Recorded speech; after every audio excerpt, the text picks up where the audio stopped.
जो हम डिस्कस करने जा रहे हैं टॉपिक वो है ज़ीरो टिलेज के हवाले से। तो आप लोगों में से कुछ लोग तो शायद इससे वाकिफ़ हों ज़ीरो टिलेज के नाम से, तो थोड़ा सा मैं इसका बता देता हूँ कि ज़ीरो टिलेज है क्या। असल में कुदरती निज़ाम काश्तकारी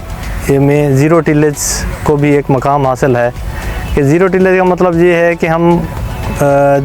जब अपनी फसलें लगाते हैं तो उसके लिए ज़मीन की तैयारी के लिए कोई हल वगैरह चलाना नहीं पड़ता हमें। सिर्फ़ जो हमने बीज लगाना है वो ड्रिल के ज़रिए, प्लांटर के ज़रिए, हाथ के ज़रिए, उसके लिए हमें सिर्फ़ बीज जहाँ पे लगना है उसमें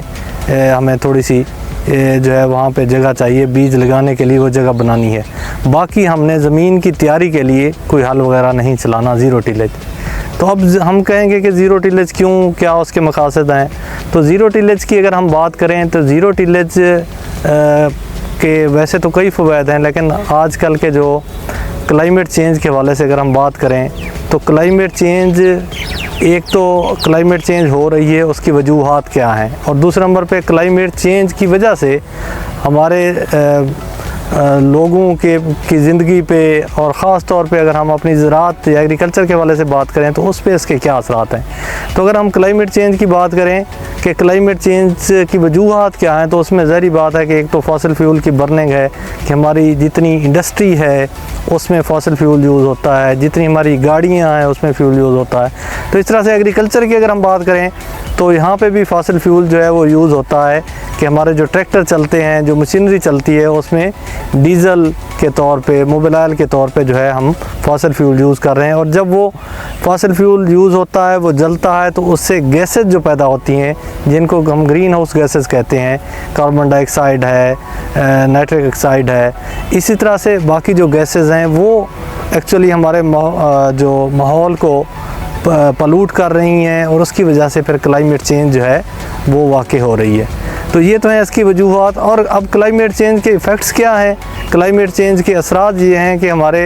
इंसानों की ज़िंदगियों पे तो है ही हैं कि फ़्लड आ रहे हैं ज़्यादा, और बारिशें जो है जहाँ ज़रूरत है वहाँ होने की बजाय कभी तो बिल्कुल बारिशें नहीं होती हैं, और जब होती हैं तो फिर बहुत ज़्यादा होती हैं। कि अभी रिसेंटली अगर हम देखें तो 2023 में सिर्फ लाहौर की अगर हम बात करें तो वहाँ पे 200-300 मिलीमीटर तक बारिशें सिर्फ 15 से 20 दिन के अंदर अंदर हो चुकी हैं, जो कि नॉर्मल नहीं है। तो इसके अलावा एग्रीकल्चर पे अगर हम देखें तो एग्रीकल्चर पे भी इसी तरह से है कि जब बहुत ज़्यादा बारिशें होंगी तो हमारी फसलात को ख़राब करती हैं, और जब बारिशें नहीं होती तो उसमें फिर पानी की कमी होती है। तो इस तरह के जो मसाइल हैं माहौलियाती तब्दीलियों के, उसमें ज़ीरो टिलेज अपना किरदार इस तरह से भी अदा कर सकती है कि ज़ीरो टिलेज की वजह से जब हम ट्रैक्टर कम चलाएंगे, ज़मीन की तैयारी नहीं करनी पड़ेगी, तो फॉसिल फ्यूल की बर्निंग कम होगी और हमारे जो है ग्रीन हाउस गैसेस की जो अखराज है वो कम होगा, और माहौलियाती तब्दीली में हम कम हिस्सा डाल रहे होंगे। इस तरह से जब जो माहौलियाती तब्दीली है जिसमें टेम्परेचर बढ़ रहा है, दर्जा हरारत बढ़ रहा है, इस तरह से बारिशें जो है नीमन है, या बाज़ का ड्राउट है कि बारिशें हो ही नहीं रही, तो उसमें भी ज़ीरो टिलेज जो है अपना किरदार अदा कर सकती है। वो कैसे कि ज़ीरो टिलेज में जो है एक ऐसा कुदरती निज़ाम काश्तकारी है कि आप अपनी ज़मीन को डिस्टर्ब नहीं करते। जैसे कि जिस फील्ड में हम खड़े हैं, आप लोग देख रहे होंगे, ये पिछले 3 साल से हमारा फील्ड बिल्कुल ऐसे पड़ा है, इसमें हमने कोई हल नहीं चलाया, ना कोई गहरा हल, ना कोई ज़मीन की तैयारी की है। सिर्फ़ जब हम अपनी फसलों की काश्त करते हैं, और फसलें हम जिसमें ज़्यादा जो फसलों का निज़ाम हमने अपनाया हुआ वो है कपास और गंदम,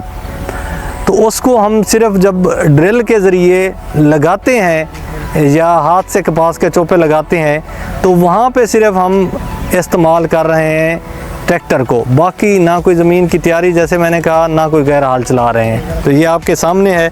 तो इसमें हम ये भी साथ में ज़रूर कर रहे हैं कि जो कपास की फसल है उसमें कुछ हम तजर्बात अपने कर रहे हैं कि उसमें साथ में कुछ फलीदार फसलात की जो है उनको भी साथ लगाया जाए, जिसको हम इंटरक्रॉपिंग कहते हैं। जैसे कि आपके सामने यहाँ पे मूंग है, मूंग की जो है फसल यहाँ पे कपास के साथ हमने लगाई हुई है। इस तरह से लोबिया है, इस तरह से बाकी कुछ फसलें हमने टेस्ट की, जैसे गुआर है, जैसे कि माश है, लेकिन उसमें हमें कामयाबी नहीं मिली, लेकिन मूंग में हमें खासी कामयाबी मिली है। तो ये जो मूंग की इंटरक्रॉपिंग है कपास के साथ, तो इसके अपने अफादियत है कि ना सिर्फ हम इससे एक पैदावार हासिल करते हैं, बल्कि ये हमारी ज़मीन की ज़रखेज़ी को भी बहाल करती है। तो मैं उसी तरफ से आ रहा हूँ कि जो हमारी ज़ीरो टिलेज है, ये ज़मीन की ज़रखेज़ी को बहाल करने में, ज़मीनों को सेहतमंद रखने में भी अपना किरदार अदा करती है। वो कैसे? वो इस तरह से कि जब हम ज़मीन को डिस्टर्ब नहीं करते, उसमें हल नहीं चलाते, तो जो ऑर्गेनिक मैटर है, नामियाती मादा है ज़मीन का, वो भी बेहतर होता है। अगर मैं इसी जहाँ पे हम खड़े हैं इस खेत की बात करूँ, तो जब हमने यहाँ पे 3 साल पहले शुरू किया तो हमारे पास औसतन इसका नामियाती मादा कोई 0.6% जो है हमारे पास नामियाती मादा था इसका। लेकिन अब 3 साल के बाद जो है हम हर फसल के बाद इसका डाटा दोबारा सॉइल एनालिसिस करवाते हैं, लेते हैं, तो 3 साल के बाद इसके नामियाती मादा में 25% तक इजाफा हो चुका है। यानी अब इसका औसतन नामियाती मादा 0.75 से 0.80% तक हो चुका है। मुख्तलिफ आगे जो इसमें हम इंटरक्रॉप लगाते हैं उसमें मुख्तलिफ है, लेकिन मैं सिर्फ ज़ीरो टिलेज की अगर बात करूं तो ज़ीरो टिलेज वाले प्लाट्स में जो है इसमें 25% नामियाती मादा में इजाफा हो चुका है। तो अब नामियाती मादा आप सबको लोगों को पता है कि उसकी अफादियत ये है कि उसकी वजह से ज़मीन की ज़रखेज़ी बेहतर होती है, उसकी वाटर होल्डिंग कैपेसिटी बेहतर होती है, और जो हमारी फसलात हैं उनकी पैदावार अल्टीमेटली जो है वो बढ़ जाती है। इसके अलावा अगर हम बात करें तो इस जो निज़ाम काश्तकारी है या ज़ीरो टिलेज, इसके लिए कुछ जो है गुजारिशात मैं आपसे करना चाहूँगा कि जो इसके लिए ज़रूरी हैं, जिसको हम प्री रिक्विजिट कहते हैं, कि जहाँ पे हमने ज़ीरो टिलेज का सिस्टम अपनाना है वहाँ पे फिर दोनों फसलों के लिए साल में हमने ज़ीरो टिलेज पे ही रहना है। यानी कपास और गंदम की अगर हम बात कर रहे हैं तो कपास को भी ज़ीरो टिलेज पे हम करेंगे और गंदम को भी। आम तौर पे हमारे जब राइस जोन में या मुंजी और गंदम के जहाँ पे लगती है उन इलाकों में जब शुरू किया गया इस ज़ीरो टिलेज के सिस्टम को, तो वहाँ पे लोग क्या करते हैं, अभी भी करते हैं कि ज़ीरो टिलेज ड्रिल्स हैं, गंदम ज़ीरो टिलेज पे लगाते हैं, उसके बाद जब धान की बारी आती है मुंजी की तो वो फिर दोबारा उसी हिसाब से उसकी पडलिंग करते हैं, पानी लगा के हल चलाते हैं, दाब करते हैं और फिर मुंजी जो है वो उसकी नर्सरी मुंतकिल करते हैं। तो ज़मीन की साख्त जो है हम फिर तबाह कर देते हैं। तो इसलिए मैं ये बताना चाह रहा हूँ कि जहाँ पे भी हमने ज़ीरो टिलेज अपनानी है ये टेक्नोलॉजी, तो वो उसके लिए हमें ज़रूरी है कि दोनों फसलों के लिए हम ये अपनाएं, और इसके जो रिज़ल्ट हैं वो 2 से 3 साल के बाद जो है आपको मिलेंगे। वक्ती तौर पे आपकी पैदावार कुछ क्रॉप्स की कम भी हो जाती है ज़ीरो टिलेज की वजह से, लेकिन 3 साल के बाद आपकी पैदावार उस जो आपका कन्वेंशनल सिस्टम है जिसमें आप बहुत ज़्यादा गहरा हल चलाते हैं, ज़मीन की तैयारी करते हैं, उससे भी बढ़ जाती है।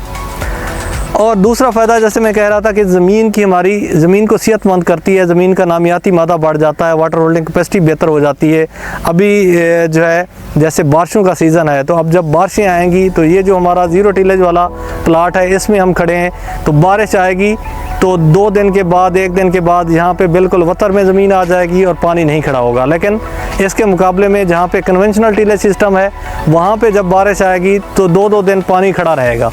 उस पानी खड़े रहने की वजह से जो हमारी फसल है वो बुरी तरह से मुतासर होती है, और जहाँ पे पानी की ड्रेनेज अच्छी है ज़ीरो टिलेज में, वहाँ पे जो है वो हमारी फसल जो है उसकी रूट में एरेशन प्रॉपर होती है और फसल सेहतमंद रहती है। इसके अलावा जो ज़मीन में खुर्दबीनी जानदार हैं जिनको हम माइक्रोब्स कहते हैं, उनकी पॉपुलेशन भी बढ़ी है। यहाँ पे हम जो पिछले 3 साल से देख रहे हैं तो उनकी पॉपुलेशन बढ़ रही है। तो ज़ीरो टिलेज की एक तो मैंने बात की कि उसकी शर्त ये है कि हम दोनों फसलों पे साल में उसको अडाप्ट करें और कंटिन्यूसली उसको अडाप्ट करें और चलाते रहें। दूसरे नंबर पे जो क्रॉप के रेजिड्यूज़ होते हैं, जो फसलों की बाकियात होती हैं, उनको भी हमने अपने खेत में ही रहने देना है। जैसे कि यहाँ पे हम क्या करते हैं, गंदम को कंबाइन हार्वेस्टर से कटवाया, उसके बाद जिस लेवल पे वो 1 फुट तकरीबन ज़मीन से या 1.5 फुट उसके जो है बाकियात रह जाती हैं, तो उसको हम वैसे ही रहने देते हैं। वो कुदरती तौर पे खुद ब खुद जो है जो हमारा ये कपास का सीज़न है, इसमें आहिस्ता आहिस्ता गलती सड़ती रहती है और ज़मीन का हिस्सा बन जाती है, जैसे उसमें ऑर्गेनिक कार्बन और फिर अल्टीमेटली वो ऑर्गेनिक मैटर में कन्वर्ट हो जाती है। और इसी तरह से कपास में हमें थोड़ी मुश्किल है, उसकी चिटियाँ हम काट लेते हैं, क्योंकि चिटियों को हम जो है वो रख नहीं सकते ज़ीरो टिलेज में, क्योंकि उसमें फिर गुलाबी सुंडी के और बहुत सारे और मसाइल हैं, तो उसको हम काट लेते हैं। लेकिन अगर कोई और फसल हो, जैसे हमने ये इंटरक्रॉप की हुई है कपास में मूंग की, या मैंने बात की कि माश हो, या बाकी जो भी लोबिया या जो फसलें इसमें कामयाब हैं, वो अगर हम लगाते हैं तो उनकी सिर्फ हम जो फली है वो ले लें, जैसे ये फलियाँ तैयार हैं, उसके बाद बाकी जो इसका फसल के बाकियात हैं वो उसी तरह से हम मल्च कर दें, उसको उसके ऊपर बिछा दें, उसमें रहने दें, तो वो भी आहिस्ता आहिस्ता कुदरती तौर पे जो है ज़मीन में गल सड़ के ज़मीन का हिस्सा बन जाएंगी। तो ज़ीरो टिलेज टेक्नोलॉजी से हम बड़े पुरुमीद हैं, जो हमारे पिछले 3 साल से रिज़ल्ट हैं कि इस को जो है फ्यूचर में हम अपनी डिफरेंट क्रॉपिंग सिस्टम, चाहे वो राइस वीट है या कॉटन वीट है, उसमें हम इसको अडॉप्ट कर सकते हैं। लेकिन ज़ाहिर बात है इसकी कुछ प्री रिक्विजिट्स हैं, जैसे मैंने पहले कहा, उन पे अमल करना बहुत ज़रूरी है। तो इसमें हमने 2 तरह की जो है वो जो तरीक़ा काश्त हैं उसको हम साथ साथ स्टडी कर रहे हैं। एक तो जो है फ्लैट सोइंग है, जिसको हम कहते हैं कि ड्रिल के साथ काश्त, गंदम की भी और जो हमारी कपास है उसकी भी। दूसरा तरीका ये है कि हम कपास और गंदम का, चूँकि अब सारी कपास आपकी जो है वो बेड्स पे, खेलियों पे लगती है, जैसे आपके सामने यहाँ पे खेलियाँ बनी हुई हैं, तो इस तरीक़े काश्त को हमने कहा किसान के लिए जो कन्वीनियंट है, जो आसान है, उस तरीके पे भी हम अपने तजर्बात करते हैं। तो ये जो आप बेड्स देख रहे हैं, ये पिछले 3 साल से ये बेड्स बने हुए हैं, 3 साल से ऐसे ही पड़े हैं, इनको कोई डिस्टर्ब नहीं किया हमने, बिल्कुल इन पे कोई हल नहीं चला, कोई ज़मीन की तैयारी नहीं हुई, 3 साल से वैसे के वैसे ही हैं। तो इस पर हम कपास लगाते हैं और कपास के बाद गंदम लगाते हैं। तो कपास